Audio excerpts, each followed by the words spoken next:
Let's Talk 101. Uh, been hearing a lot of people talking about that from the Chiefs and the Bucks on Sunday. Uh, People have been saying, is he handed the torch off to Mahomes? Mahomes is baby goat. I find that very funny because what has Mahomes done besides when Mahomes beat the 49ers, who played an awful game that game? Hasn't Brady always gotten the best of Patrick Mahomes when it mattered most, even when he was with New England? Look at the last Super Bowl. We all thought the Chiefs were going to win that game. I'm pretty sure 80% of the people that watched football thought Patrick Mahomes was going to beat Tom Brady finally and is going to be the passing of the torch. I thought it was. And Tom Brady being so much like Michael Jordan, it's like if the ring is on the line, you never want to bet against him. After all, I'm gonna make some Super Bowl picks throughout the year. I'm gonna do it probably quarterly. So after this is my first one after 4 weeks. Right now, I got a rematch of the Sunday night game, and I think Tom Brady's gonna come out on top. Patrick Mahomes is great in the regular season. Uh, 50 touchdowns his first full year of starting, MVP, Super Bowl champion right away. Who does that sound like? Someone that's kind of getting investigated right now. Brett Favre. Brett Favre, when he first came in the league, he got three MVPs. He had two Super Bowl appearances, one victory early in his career, in first 7, 8 years in his career. He was the new face of the franchise, just like Patrick Mahomes. What happened? Well, he became complacent with his job, knowing that what did I do for your city? I feel like that's what Brett Favre mentality was, and he just kind of didn't have the drive and the winning mindset that he had in the beginning of his career because he wasn't as driven. I feel like the same. It's another big claim I'm making. I just foresee that happening with Mahomes. He's been handed the keys to that city right off the bat, and with that 10-year contract and fans practically worshiping him, I don't foresee him having a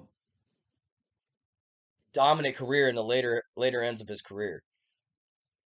Tom Brady has always gotten the best of him in the biggest games. That's why I think Tom Brady's going to get the best of him this year in the playoffs. Um, Chiefs lost to the Colts. The Bucks losses this year aren't as bad as the Chiefs loss.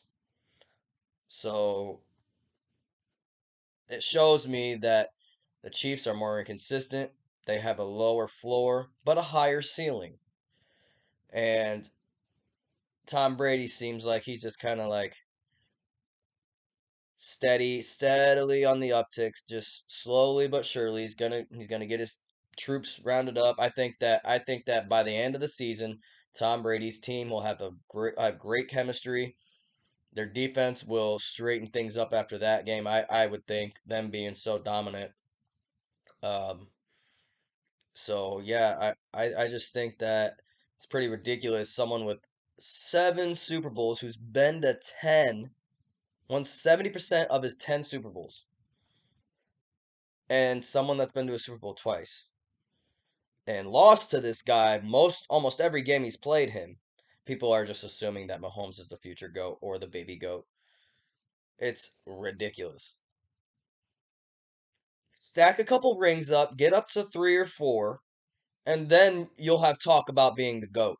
Numbers don't get you to just automatically be the GOAT. And if you lose a bunch of Super Bowls, just like LeBron James lost the 6 finals and 33 finals losses total, most ever, if you're just going to make appearances to the Super Bowl and appearances to the AFC Championship, how can that make you the GOAT?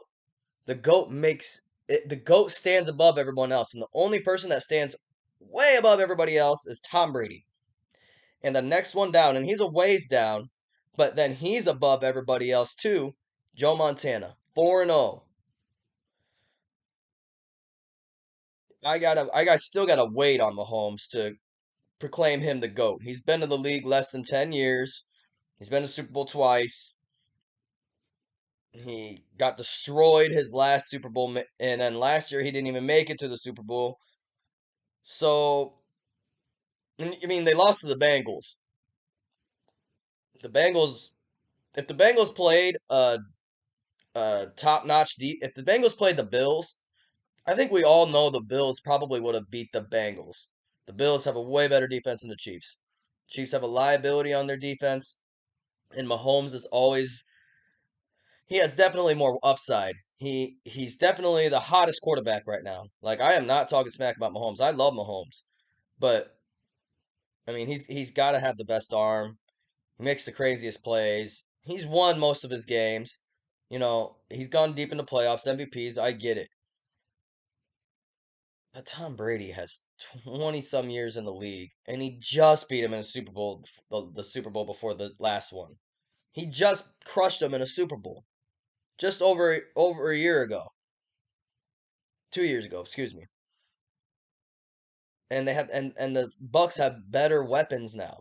Chiefs are decimated. A dead clock is right twice a day. Chiefs got the best of them. Mahomes is going to have good days. When you have Leonard Fournette rushing for 6 yards, which doesn't really happen, you're probably not going to win. But he's been a consistent running back for the most part. I think they'll bet their running game will bounce back. I think their receiving core with Godwin back in and Julio getting healthier and healthier through the year. It seems like they're kind of babying Julio Jones's injury, which I think is a good thing. I think they're preserving him for when it matters most. Hopefully, he'll be like Odell Beckham for the Rams last year and being the glue for that wide receiver core, taking the coverage away from Cooper Kupp and making plays when people decide to triple team Kupp. Julio Jones is has the potential to take the Bucks to that next step. I like what they're doing with his health. They're taking him in and out of games and taking it into consideration that like they got him to put him in a championship game. They didn't get him to get stats. So again, people proclaiming Mahomes the GOAT, pump the brakes. Brady's still way up top there.